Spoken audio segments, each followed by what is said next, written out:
Thank you. Hey, everyone. I'm going to be the moderator for this session. My name is Mahdi. I'm the head of partnerships at Social Snowball. We're a platform for affiliate and influencer marketing programs. So if you guys have any influencer marketing program needs, come find me. I'm not a sales guy, but I'll try my best. And I'm going to be moderating. We can start with Zoe. Introduce, tell the crowd who you are. Hi, I'm Zoe. I'm the director of brand and integrated marketing at Sakara, which is a whole body wellness company. I'm Morgan Decker. I'm the director of marketing at Andie Swim. We're a women's D2C swimwear brand that also distributes through wholesale. I'm Drew Arciuolo. I'd spoken earlier. I'm the vice president of marketing at VKTRY Gear. We make carbon fiber insoles for athletes, and I'm excited to speak today. I'm Michael. I'm the VP of marketing at Amberjack. I have to say, we have, it's a hot claim, but the most comfortable dress shoes. So. All right, amazing. So we have, if you guys, I like making connections. So we have the shoes, we have the insoles for sports shoes, we have swimwear, and then we have the supplements that get you in your summer beach body to be able to fit in the swimwear. An amazing lineup here. So I know it's been a long morning of really great content, so I wanted to start this up by waking you guys up just a little bit in case the coffee hasn't kicked in yet. I want to start, and we can go down the line. We'll start with Michael and then come back this way. I would love to ask you for your hottest takes on influencer and affiliate marketing. I know mine was, I think I wrote it down, most brands waste money on influencers they haven't tested before yet, and then get shocked that the $1 million they paid Kylie Jenner didn't pay in dividends. But Michael, let's start with you. What's your hottest, spiciest influencer take? Honestly, I'm going to piggyback off that of, I feel like it's a quantity game over a quality game. Okay. Like, I think there needs to be a minimum threshold in terms of the quality of the influencer, but I mean, the thing is you need a lot for it to work. Yeah, ooh, that's a spicy take. All right, Drew. My spicy take is the single most important metric in influencer marketing is CPM. Ooh. Yeah, for sure. Morgan? Mine is the brands over script. Over script, okay. That's one I agree with. I hope this is spicy, but I think your influencer marketing program or campaign is only as strong as the number of places you can place that piece of content you had them create. Okay, so a different version of quantity, but here is in the channels that people see. No, I think it's actually all about quality. Ooh. Although I think it's a balance, but it's like if I'm doing a campaign with Kylie Jenner, great, she's posting on Instagram. What else can I do with that content? If I can't put it on my website, in an email, in a paid ad, or at least in one of those places, it wasn't worth it. Amazing. This is great. These are stronger than I anticipated when I first asked the question. So I want to deep dive a little bit into what goes into influencer and affiliate marketing. I think the word gets bandied around a lot. I think people have in their minds the kind of influencer model that took off in the late 2010s, in which you go to a big celebrity, usually. You know, we mentioned Kylie Jenner. Her and her sisters are some of the highest paid, especially on the Instagram platform. You pay them money, they promote your brand, you see a bump in sales. Of course, our understanding of influencer marketing has changed as the changes in social media have happened, as Shopify has really taken off, and it's easier for brands and founders to grow and scale in other ways. So I wanted to talk to you a little bit about how do you incentivize and how do you create these programs and gamify them a little bit? So I know for a fact that leaderboards are huge, for instance, on TikTok, right? Like when people are looking for influencers that they want to recruit or affiliates to work with, they go look at a leaderboard and they say, all right, who's the top? Who has sold the most? And I know that there's like a similar metric in Instagram. It's a little bit more it's also a little bit more ephemeral, but you look at like follower numbers and you'd be like, all right, this person has a lot of followers and they seem like they have a good engagement by eyeballing this. But my question to you is, what are some of the best reward structures that you've seen? Like if you want to attract someone like that, what are some of the best reward structures that you've seen that have actually worked and kept an influencer like that incentivized? We can start with, Morgan. I was just going to say a bit of a hot take here, but if you treat them like a partner and like have open discussions, but in addition to that, once you have that relationship, put contingencies in your contract to make sure they actually perform for you. So if they're not performing with the anticipated reach that you had expected from the campaign, make sure that you have those implementations in place to protect your brand and make sure that they continue creating content and pushing your brand until they meet the KPIs that you've given them. That's awesome. What are some of like the best rewards that you see like given out? Like how are you nurturing that relationship with them? A lot of Zoom calls. So being present. Well, what about you, Drew? Well, what have you seen work with some of the creators that that work with VKTRY Gear? Yeah, some of the most successful content creator structures we've done have been indefinite monthly partnerships. So post for us once a month, and there's no agreement on when this will end. So they're incentivized to just keep doing a good job. And we've worked with some creators for over 3 years now, and they've posted every single month for 3 years. Oh, wow. So that's how long that structure has been going. Now, you deal with agencies and things like that. They might not be as thrilled, but typically with some of the smaller creators, and we've grown with them, we've just said, post every month, and we'll work together for as long as it works out. And make sure you repurpose their content on your page. All right, I have a question on that. You said you've worked with them for 3 years. How do you make sure that they don't get poached by someone else during that time period? That's a lot of time for a creator to have loyalty. Like, of course, they're promoting other brands, maybe not in your vertical. That's a lot of time to have a relationship with a creator, especially in like this fast-paced stage. How do you make sure that they don't get bored and go look at another insole shoe company? That's up to them. I think you got to make sure, like, you just got to make sure you're doing a good job. Like, some of our relationships are in DMs. They don't even go beyond DMs. There's no contract. Like, oh wow. I shouldn't be saying that, but no, actually though, there's no like, hey, agree to these terms. Yeah. Does this sounds good? Like, reply back here. Like, that was when we were a tenth the size we are now. Right. Right. And so now we are at this level. You know, there are contracts, but if I'm communicating with you what's working and an idea, and we're collaborating, and you trust me, you know my first name, like. You can, here's my cell phone number. It's become relationships with these content creators that, like, if you want to go somewhere else for more money, go ahead. You know what it's like over here. Like, we're paying every month on time. Yeah. You know, we're promoting your stuff. We'll post on our story, like, you're succeeding. So it's a relationship. And we haven't really run into an issue where they're like, I'm getting out of here for someone else. I think because of how good of a job, we have a great social media manager. Yeah. We have a great partnership manager. They're talking every single day.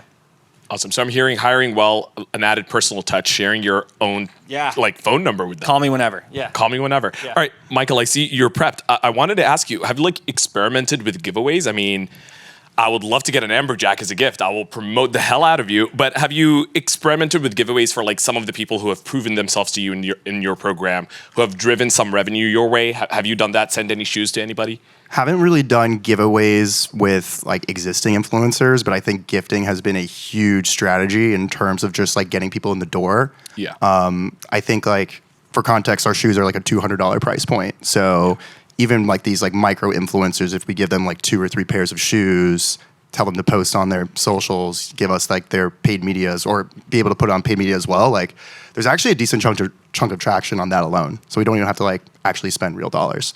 Same question to you, Zoe. Do you find like, I'm assuming gifting is easier when you're in the supplement business. Have you tried doing that? Like sending like, hey, here's our supplement care package for a healthy summer because you are a top revenue driver, or do you also use it to get them in the door? I'd say we use it to get them in the door and then to keep them incentivized, particularly when they're an affiliate, not like a paid influencer. But I would say we start everyone gifted. I will never start someone with a paid partnership because I want to build a relationship, as you were just mentioning. And I want to make sure that the content is an organic fit. Like our price point is also quite high. Our supplements are pricey, but our nutrition programs, which is what we've really been known for, are $300 plus for a week. So I will send any influencer a week of our meals, and I'll ask them for their metrics. Post on your story. What did your community say to you? Were they interested? If they are, I'll try to push everyone to gifted plus an affiliate structure. So keep posting, now take commission, and I'll kind of incentivize them. If this works over the next 2 months, we'll put you into a paid partnership. Because ultimately, that's where all of these influencers are trying to go. Yeah. Every influencer has an agent. No agent wants to accept commission. But if you start there, you can move them to paid. But if you start with paid, you'll never move them into commission. I need to get on some of these mailing lists so I can get all the gifts from you guys. But that actually opens up another question for me. Like, what is the most creative incentive structure that you've seen that goes beyond the commissions? Because, you know, on Social Snowball, a lot of our clients, they start with the customer to affiliate route, right? So they convert actual paying customers into affiliates. And then we take the same approach. We see a lot of brands take the same approach to a lot of like their influencer and creator outreach, especially to micro and nano influencers. But I'm curious, what have you seen brands, or what have you guys personally done that goes beyond commissions that worked really well for you? Well, It's a thinker, huh? We've offered in-person events and retreats. Oh, nice. And I found that works really well, particularly for the customer affiliates and people who are aspiring influencers. We have founders who people really, really look up to.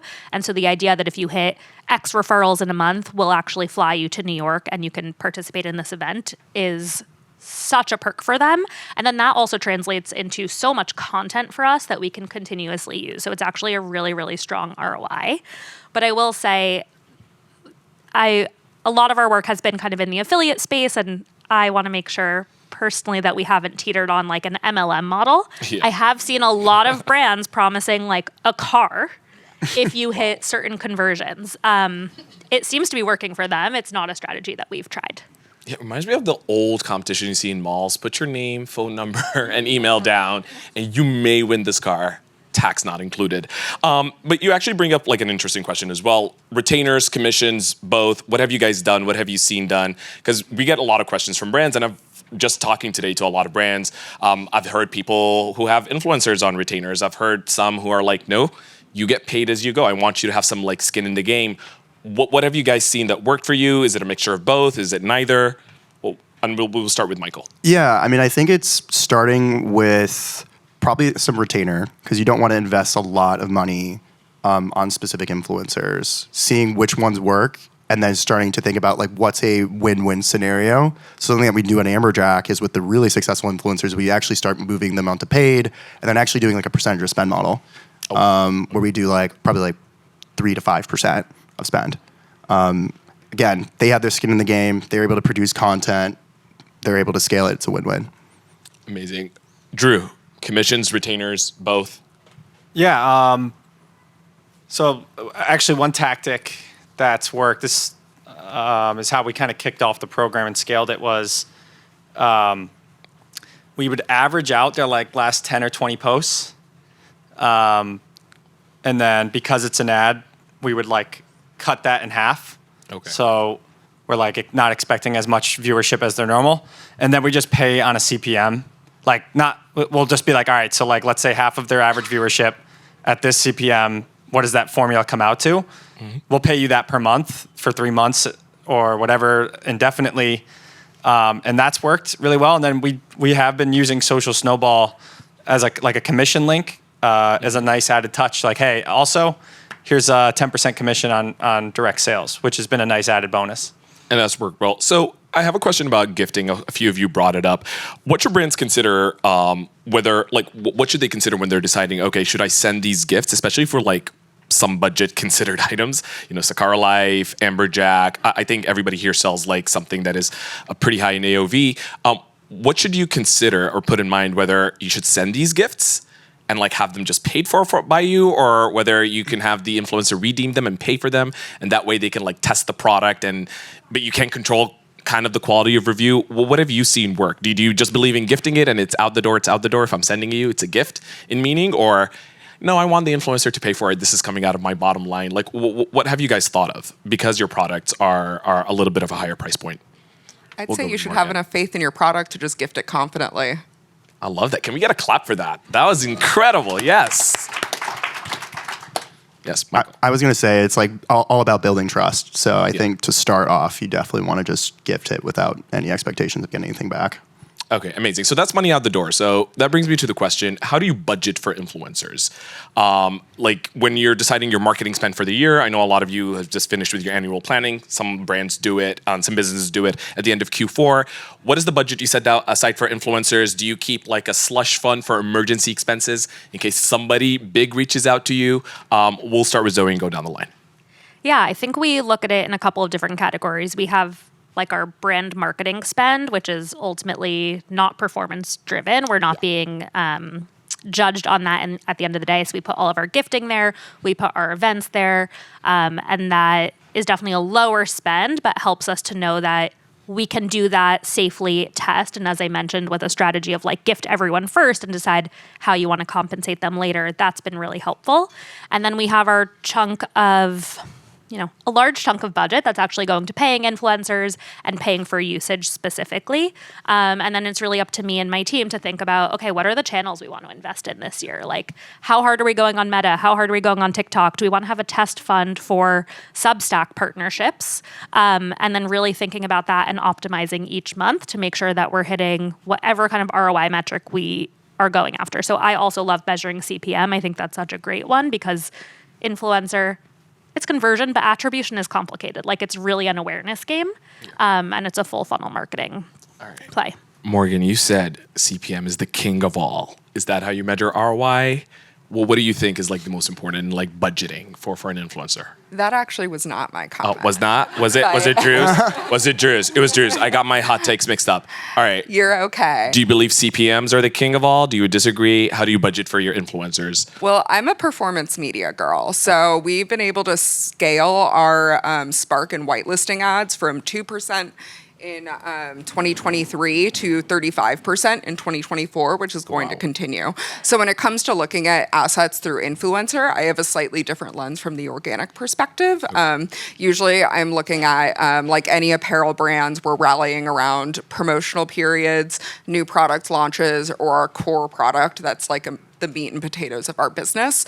So we really just look a lot at seasonality, size of collections, how much time frame, like, is that selling period, and then just go off of percentages for that. So if I know I have a brand new collection launch coming in July that has a 9-week sell-through rate, I know I'm probably going to want at least 7 influencers for that, primarily for Spark and whitelisted content. So it's just something that I bake into all of my projections just based off of what we have available from like the product planning standpoint.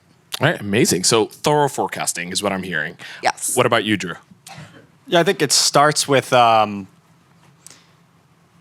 you need to understand your customer really well, right? You should have like this avatar, like who is my customer?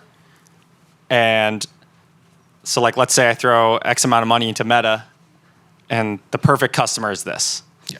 If I can find an influencer who has followers that fit that avatar, their viewership, in my opinion, their viewership is just as valuable as that Meta viewership. And so because attribution is tricky, you just have to trust that that impression is just as quality, if not more higher quality than a Meta impression. That's how we view it. So we view it as an extension of our paid media. Okay. And then we hit a breaking point. Like, so we just kept increasing. That influencer budget, we hit a point where we're like, okay, this looks about right. And that came out to about maybe 30% of our ad spend that month was toward influencers. And so you just need to figure out where that levels off. But I would start with valuing influencer impressions the same way you value Meta impressions. Okay, so you put influencer marketing and affiliate marketing into the same bucket that you put paid media in from like management. Not the same line item. Yeah. But as a marketing team, it's you understand that they work in conjunction with each other. Amazing. What about you, Michael? Yeah, it's really just a basis off CPMs. I think the way that we really think about it is, I think 2 things. One, it's just like, how many influencers do we think we are willing to work with this month? Mm-hmm. For right now, Amberjack's a little on the smaller side, so probably like 10 to 15. And then it's just a matter of like, how can we make sure that we're hitting a CPM target that makes sense? The range that we normally are at is like 5 to 15, targeting 10. And then it's just a matter of seeing which ones work, building that relationship and growing from there. And so you just talked about how you try to think about how many influencers are going to work in per month. Do you project that at the beginning of the year? Do you do it month by month? Is it like a live type of thing, or? It's one of those things where it's like we're growing the plane, or like flying the plane as we build the plane as we fly it. Like that statement, where it's just like we're still just continuing to grow it and see like what kind of traction we're getting. I think it's one of those things with influencers is like, the hit rate on them is not going to be incredibly high. Okay. Like, it's not going to be like 80% of your influencers are going to work. It's going to be magical. Like, it's one of those things where it's going to be a much lower percentage. So you need to make sure that you invest in a decent chunk of influencers to make sure that you are getting that traction. All right, no, makes sense to me. So how big of a role does influencer and affiliate marketing play in the overall revenue that you see coming in towards the end of the year? Drew, we can start with you. See that? Yeah, we work in it all works in conjunction, right? And so we don't track direct revenue from influencers. Yeah. Of course, we have dashboards that'll tell us, how much direct revenue, but we like to work in like this multi-touch point marketing mindset where influencer is just another piece of the puzzle. Yeah.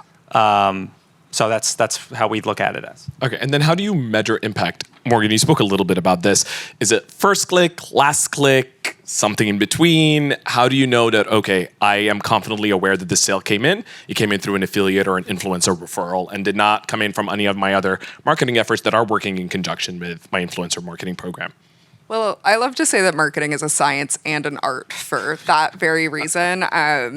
Like I can tell you, affiliate and influencer makes up 15% of our gross revenue, roughly for the entire year from a last click perspective. But in addition to that, we're constantly overlaying post-purchase survey, MMM data, like really looking at like what incremental lifts are moving the needle. It's just about really understanding your business and your growth model enough to be able to read between the lines and figure out what is actually moving the needle here. What happens when I take away this one puzzle piece from my Jenga tower? It's like, let's see what happens. So it's a lot of experimentation, a lot of and hopefully the tower creative doesn't come analysis, and hopefully concrete results. Concrete results. Awesome. So, We are actually out of time. oh, no worries. Yeah, we can open it up to Time for one question. one question from the crowd. All right. Let's do the one question. The one question. Lots of pressure. Hello, my name's Emma. I'm the founder of Praise Affiliate PR Agency. I'm curious how Substack is playing into your influencer strategy. We've seen it work really well from a media perspective as like an additional publication group. But from an influencer side, I know a lot of social media influencers are starting to create their own sort of long form content. So I'm curious how that's layering into your influencer strategy. I'd say for us, it's become a huge piece of our influencer strategy. And I try to build influencer partnerships always on at least 2 channels. So a lot of our Instagram influencers now have a Substack. And I'm testing a few different ways. I'm testing like an organic mention, a 600-word segment, and a dedicated buy. And really, we're thinking about all of that. It's the same way we think about podcast ads because everyone is an influencer in 2025. These are influencer channels. They're not traditional media buy channels. And so it's very much about that relationship that we've all been talking about versus just looking at some of the stats on Substack. But I think particularly for affiliate and because you can really, really track those clicks, it is such a powerful tool. Any of you use Substack?